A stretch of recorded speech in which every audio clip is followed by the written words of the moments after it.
وأحسن منك لم تر قط عيني وأجمل منك لم تلد النساء خلقت مبرأ من كل عيب خلقت مبرأ من كل عيب كأنك قد خلقت كما تشاء كتاب أنزلناه إليك مبارك ليدبروا آياته وليتذكر أولو الألباب۔ یہ کتاب برکت والی ہے جسے ہم نے آپ کی طرف نازل فرمایا ہے تاکہ دانش مند لوگ اس کی آیتوں میں غور و فکر کریں اور نصیحت حاصل کریں۔ اللہم صلی علی سیدنا محمد وعلی آل سیدنا محمد بعدد کل ذرۃ مئۃ الف الف مرۃ۔ سامعین و ناظرین اکرام، السلام علیکم ورحمۃ اللہ وبرکاتہ۔ سورہ الحدید آیت نمبر 11 حصہ سوم۔ آج کا موضوع، کیا ہم نے آخرت کے بدلے دنیا کو بیچ دیا ہے؟ اس کے ساتھ آج کے سبق کا آغاز کرتے ہیں۔ سب سے پہلے گزشتہ سبق کا اعادہ ہوگا۔ من ذا الذي يقرض الله قرضا حسنا فيضاعفه له وله أجر كريم۔ کون شخص ہے جو اللہ کو قرض حسنہ کے طور پر قرض دے تو وہ اس کے لیے اس قرض کو کئی گنا بڑھاتا رہے اور اس کے لیے بڑی عظمت والا اجر ہے۔ سامعین کرام، سورہ الحدید آیت نمبر 11۔ من ذا الذی، کون ہے وہ، یقرض اللہ قرضا حسنا، جو اللہ کو اچھا قرض دے، فیضاعفہ لہ، تاکہ اللہ تعالیٰ اسے کئی گنا بڑھا کر واپس کر دے، وَلَهُ أَجْرٌ کریم، اور اس کے لیے بہترین اجر ہے۔ سامعین کرام، سورہ الحدید کے مضامین ہے بنیادی طور پہ اللہ تعالیٰ مومنوں کو ان کی کامیابی کے لیے یا کامیابی کے گر اللہ تعالیٰ بتا رہے ہیں کہ تمہیں اگر کامیابی حاصل کرنی ہے تو تمہیں اپنی مال اور جان کو اللہ کی راہ میں خرچ کرنا ہوگا، یعنی اپنے مال و جان کو اللہ کو منزل بنا کے اللہ کی راہ میں لگانا ہوگا، اور یہ بھی کہنا ہوگا کہ ان صلاتی و نسکی و محیایا و مماتی للہ رب العالمین۔ بہرحال یہ ساری باتیں ہیں اور اس کو ذرا نوٹ بھی کرنا چاہیے اور اس کے تقاضے جو ہیں وہ پورا کرنا چاہیے۔ اصل میں ایک بات نوٹ کرنے کی ہے کہ قرآن کے جو تقاضے ہیں، اللہ تعالیٰ نے اپنے بندوں سے جو مطالبات کیے ہیں، جو تقاضے ہیں، وہ ہم پورے کرنے کے لیے تیار نہیں ہیں اور ہم پورے نہیں کر رہے۔ یعنی اللہ تعالیٰ کا ہمیشہ مطلب یہ صرف یہ صرف مال و جان کے خرچ کی بات نہیں ہے، ہر ایک چیز میں آپ اپنی منوانا چاہتے ہیں، اپنی مانتے ہیں، اپنے نفس کی مانتے ہیں، اللہ کی نہیں مانتے ہر ایک چیز میں، خواہ کہ وہ قرآنی احکامات ہوں، خواہ کہ وہ اللہ تعالیٰ کے رسول کی سنت مبارکہ ہو۔ عام طور پہ اس کو ہم اہمیت نہیں دیتے۔ اس کی وجہ میں نے آپ کو بتائی ہے کہ اس کی وجہ جو ہے وہ دنیا کی زندگی پر دھوکہ کھانا ہے۔ اس کی وجہ یہ ہے کہ ہم آخرت کی زندگی پر یقین نہیں رکھتے۔ اس کی وجہ یہ ہے کہ ہمیں اپنی شناخت نہیں ہے۔ اس کی وجہ یہ ہے کہ اللہ کو ہم منزل بنانے کے لیے تیار نہیں ہیں۔ قرآن تو متقین کے لیے ہدایت ہے، یہ بات نوٹ کر لیں،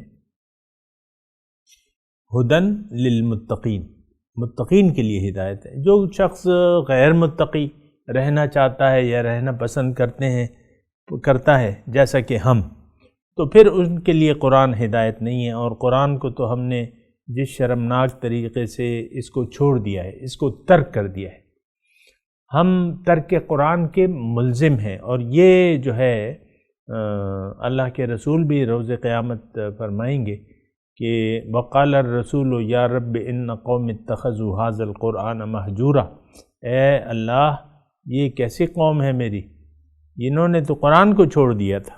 آج وہ وقت ہے سامعین کرام، اور یہ چلا آ رہا ہے، یعنی ہماری قومی زندگی کا یہ وتیرہ چلا آ رہا ہے، جیسے کہ ہم نے سورہ واقعہ میں پڑھا تھا وَتَجْعَلُونَ رِزْقَكُمْ أَنَّكُمْ تُكَذِّبُونَ، اللہ کو جھٹلانا، اللہ کی ہدایت کو جھٹلانا ہمارا روزمرہ کی مشق ہے، لیکن یہ صحیح نہیں ہے، یعنی ہے تو لیکن اچھی تو نہیں ہے نا، اور اس کا نقصان تو ہمیں دنیا اور آخرت دونوں میں ملے گا۔ اور فائدہ اگر اب ہم نے چاہنا ہے اپنا، تو ہمیں اپنی طرف متوجہ ہونا ہوگا، یعنی اپنی کامیابی کی طرف، اور وہ ہم نہیں ہو سکتے جب تک ہم اپنے آپ کو پہچان نہ جائیں۔ اپنے آپ کو پہچاننے کا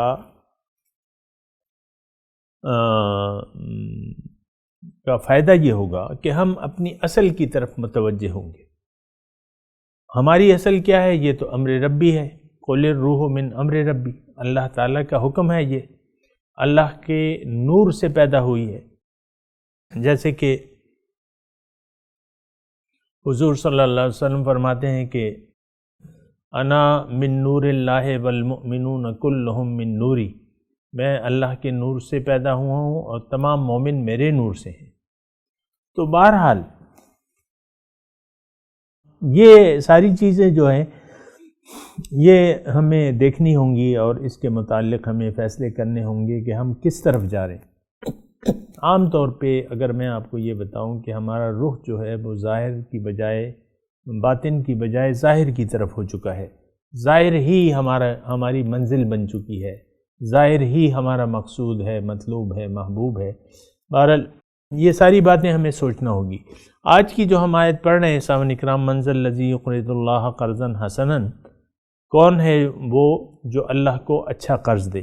دیکھیں اللہ تعالیٰ نے قرض مانگا ہے تو اس کا مطلب قرض ہے، قرض کا مطلب واپس لوٹا دینا۔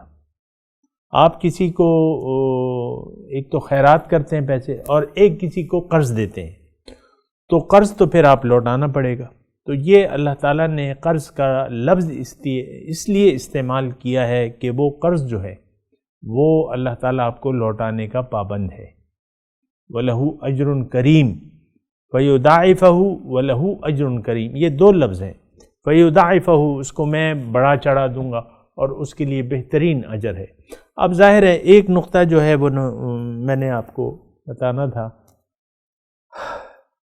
کہ سوال یہ ہے کہ جو اللہ تعالیٰ کی ہم راہ میں خرچ کریں، کیا وہ دنیا میں ہمیں واپس نہیں مل سکتا؟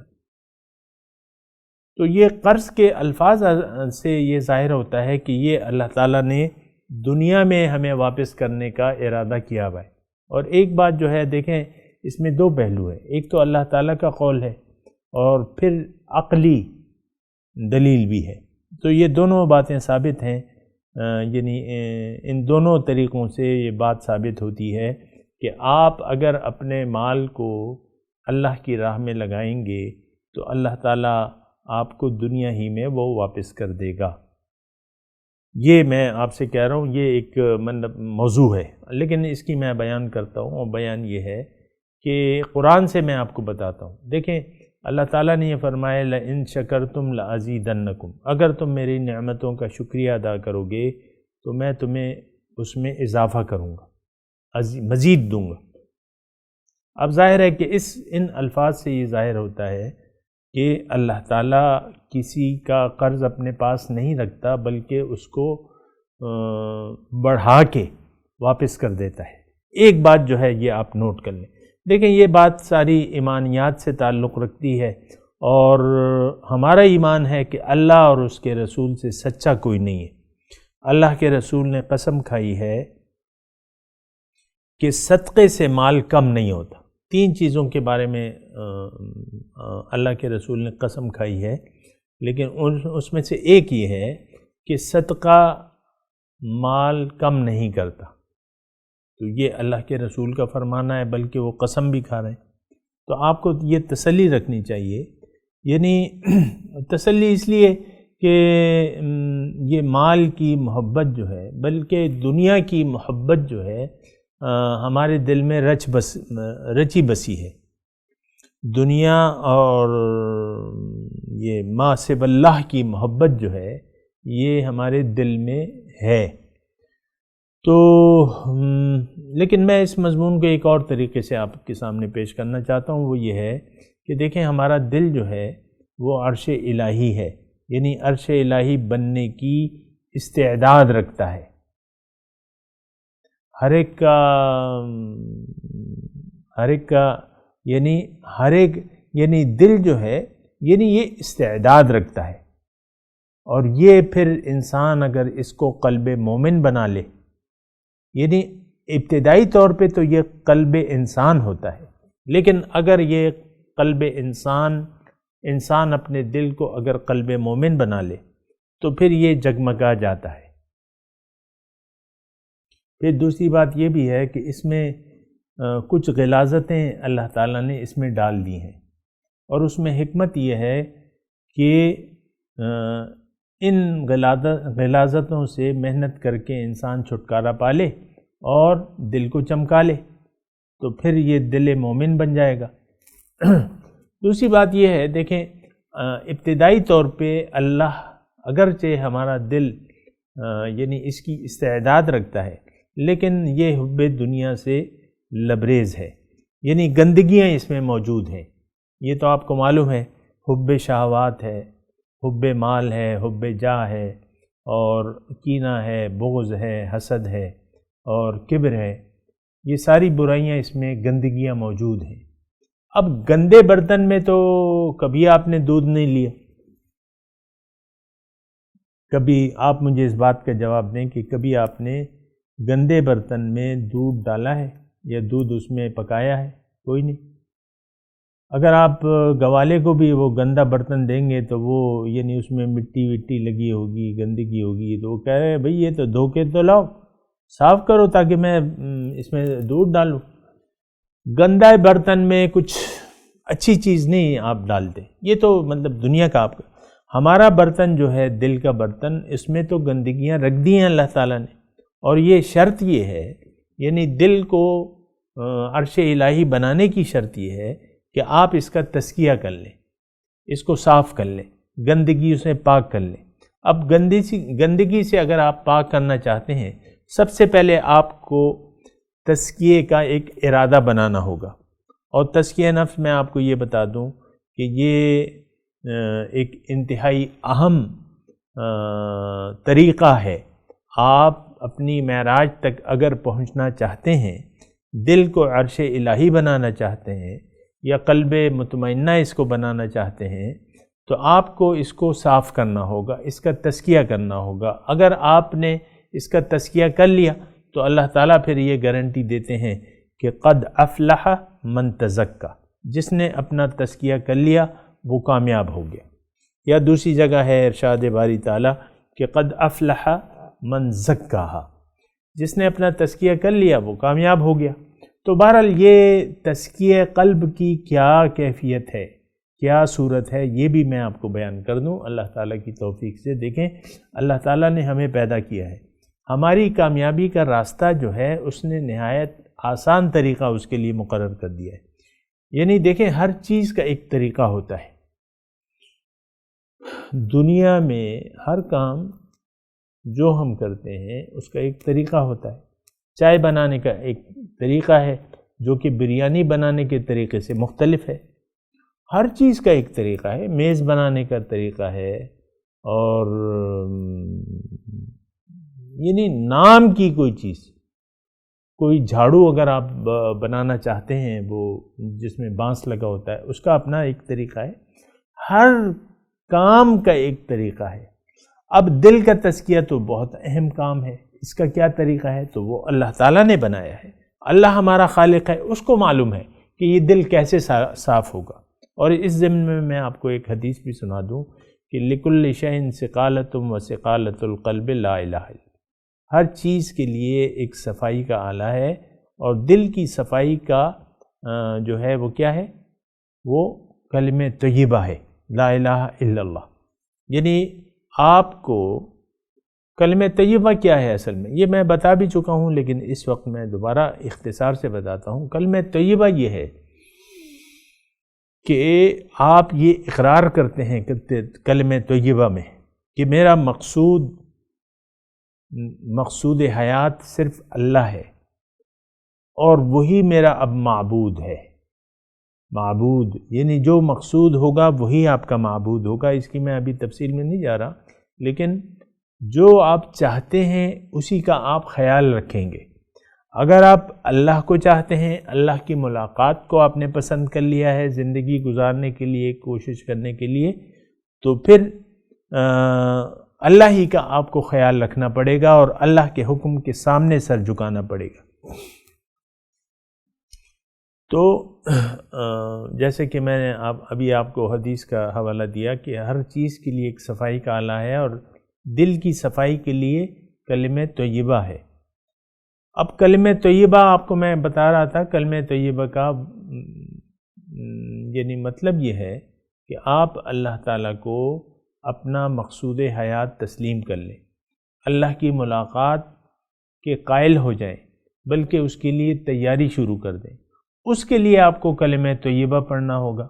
کلمہ طیبہ جب آپ پڑھیں گے، اب آپ نے کسی غیر کا، اللہ کے سوا کسی غیر کا ماننا، کہنا نہیں ماننا، یعنی اللہ کے سوا کسی غیر کے آگے سر نہیں جھکانا، پھر اللہ کے حکم کے مقابلے میں کسی کا حکم نہیں ماننا، نہ اپنا نہ پرایا۔ ہمیں تو نفس بھی گناہ پہ آمادہ کرتا ہے، نافرمانی پہ آمادہ کرتا ہے، ان النفس لامارۃ بالسوء، نفس برائی پر آمادہ کرتا ہے۔ تو اگر آپ کا نفس برائی پر آمادہ کرتا ہے تو اس کا مطلب یہ ہے، یعنی کرتا رہتا ہے، اس کا مطلب یہ ہے کہ آپ کا مقصود اللہ نہیں بلکہ غیر اللہ ہے۔ جب غیر اللہ آپ کا مقصد بن جائے، پھر آپ کو قرآن کی ضرورت بھی نہیں محسوس ہوتی کہ قرآن سے آپ ہدایت لیں۔ قرآن تو ہدایت متقین کے لیے ہے، جو لوگ متقی ہیں وہ لوگ قرآن سے ہدایت حاصل کر سکتے ہیں۔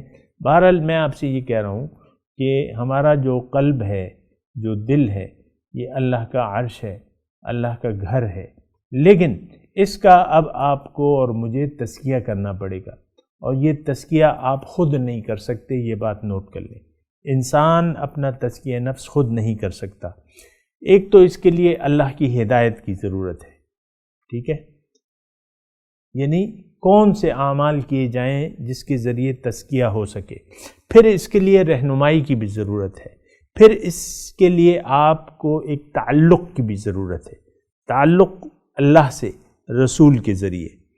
براہ راست آپ اللہ سے تعلق قائم نہیں کر سکتے، آپ تعلق قائم کریں گے رسول کے ذریعے، یعنی رسول کے پاس آپ کو جانا پڑے گا، ان کے ہاتھ پہ آپ کو بیعت کرنی پڑے گی کہ میں اپنے مال و جان کا اختیار اللہ کو دیتا ہوں، یا یہ اللہ پہ بیچتا ہوں، یا بیعت کرتا ہوں، تو رسول کے ہاتھ پہ آپ کو بیعت کرنی ہوگی۔ وہ آپ کی بیعت قبول کریں گے تو تب آپ آگے جا سکیں گے۔ تو دیکھیں، دو تین چیزیں میں نے آپ کو بتائیں کہ اللہ سے جب آپ تزکیہ نفس چاہتے ہیں یا تصفیہ قلب چاہتے ہیں، تو اس کے لیے سب سے پہلے آپ کو ارادے کی ضرورت ہوگی۔ ہمارا تو ارادہ ہی نہیں بنتا، تو سب سے پہلے آپ کو کیا ارادے کی ضرورت ہے، آپ کو یعنی آپ کا ارادہ ہونا چاہیے، آپ کو تزکیہ نفس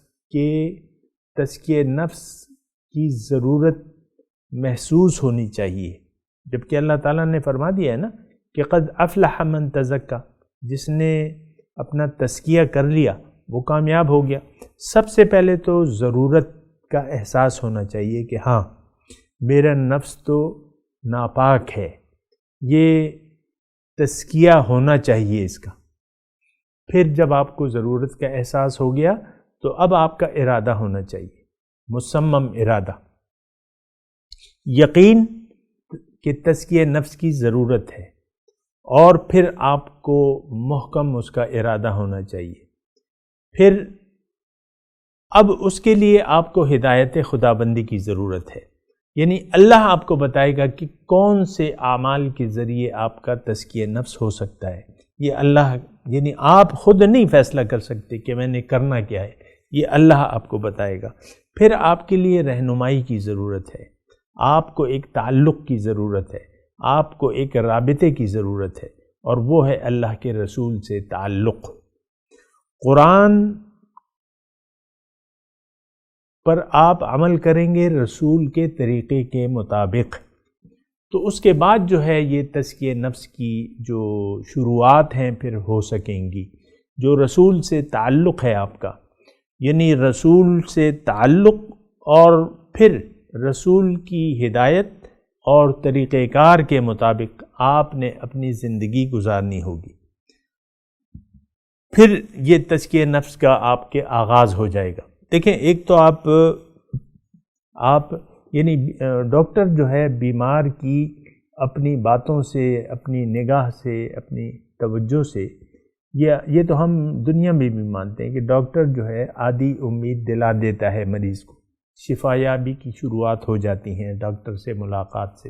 ایک اچھا ڈاکٹر جو ہے وہ یہ ہے کہ وہ اطمینان سے اپنے مریض کے مسائل کو سمجھے اور پھر اس کو علاج بھی سمجھائے، پرہیز اور علاج وغیرہ وغیرہ۔ بہر وہ ہمارا موضوع نہیں ہے، لیکن میں آپ سے کہہ رہا ہوں کہ تزکیہ قلب آپ خود نہیں کر سکتے، آپ کو ایک معالج کی ضرورت ہوگی۔ تو معالج اعظم کون ہے؟ حضور صلی اللہ علیہ وسلم کی ذات ہے۔ اب وہ معالج جو ہے بذات خود بنفس نفیس یہاں موجود نہیں ہے، وہ پردہ کر گئے ظاہر سے۔ اب اس کا مطلب یہ ہے کہ ہمیں ان کے نائبین کو ٹٹولنا ہوگا کہ اس کے نائبین کہاں پہ ہیں۔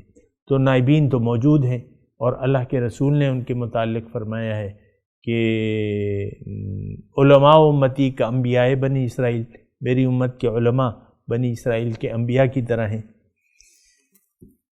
تو آپ نے اب وارثان نبی کو تلاش کرنا، وارث نبی کو، وارثان نہیں، جمع نہیں، واحد، ایک وارث نبی کو آپ تلاش کریں جو سچا انسان ہو، جو اللہ کا بندہ ہو، جو نفس کا بندہ نہ ہو۔ اس سے رابطہ رسول سے رابطے کا ذریعہ ہے، یعنی وہ بندہ آپ اور رسول کے درمیان ایک واسطہ بنے گا تعلق کا۔ اصل تعلق تو آپ کا اللہ سے بننا ہے، اس کے بعد رسول سے تعلق بنانا ہے اب، اور اس کے بعد جو ہے وارث نبی سے، جو نبی کا وارث ہے اس کو، جو سچا آدمی ہے، جس کی صحبت میں آپ بیٹھیں تو آپ کی روح کو جلا ملے، یا آپ کی روح کو روشنی ملے۔ ان کی محفل میں بیٹھ کر دیکھو زندگی کتنی خوبصورت ہے۔ تو بہرحال اس کی محفل میں آپ کو بیٹھنا ہوگا، اور یہ منازل جو ہے طے کرنے کے لیے یہ ساری باتیں ضروری ہیں۔ ایک مختصر طور پہ میں آپ کو کہوں کہ تزکیہ نفس آپ خود نہیں کر سکتے، آپ کی ضرورت یہ ہے کہ آپ اپنے نفس کو پاک کر لیں۔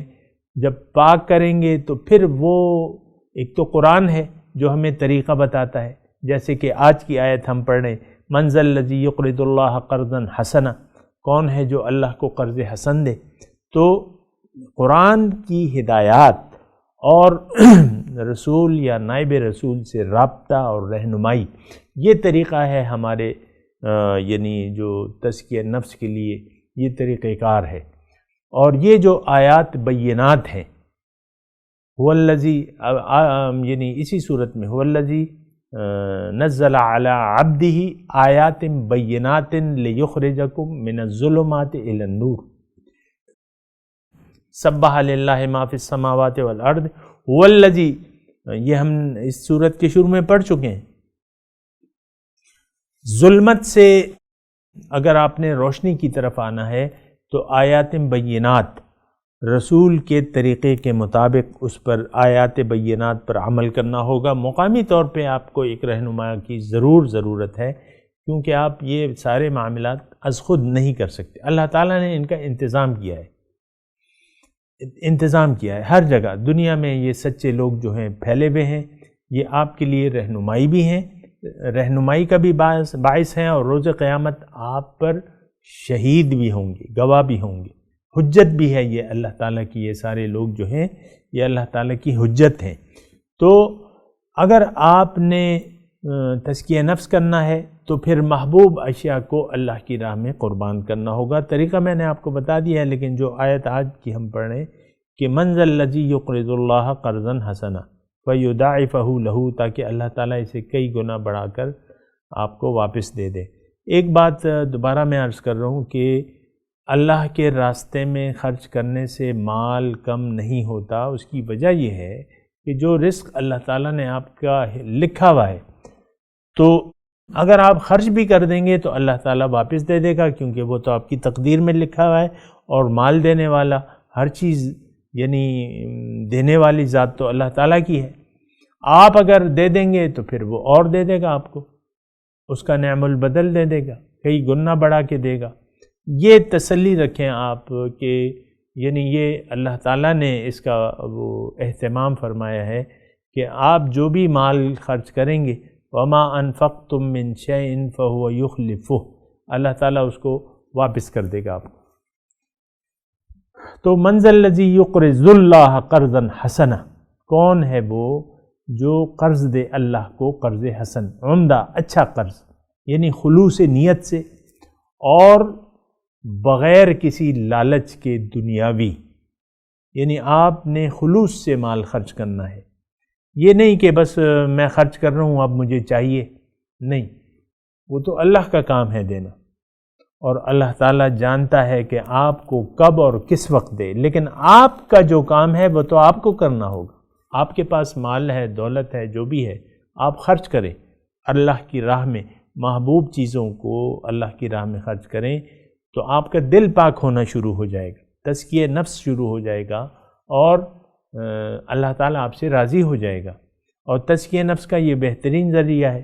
یہ مال خاص طور پہ مال اور یہ حب مال، حب جاہ، حب اولاد، یہ ساری جو ہے نا یہ چیزیں جو ہیں یہ آپ کو ان کی محبت کو دل سے نکالنا ہوگا. اور مال کو پھر اگر آپ خرچ کر رہے ہیں اللہ کی راہ میں تو وہ کام بھی آئے گا، اللہ بھی راضی ہوگا، آپ کو کمی نہیں ہوگی. اللہ تعالیٰ کے رسول نے گارنٹی دی ہے کہ صدقے سے مال کم نہیں ہوتا. بہرحال میں تلاوت کرتا ہوں، میرے ساتھ دہرائیے. اعوذ باللہ من الشیطان الرجیم،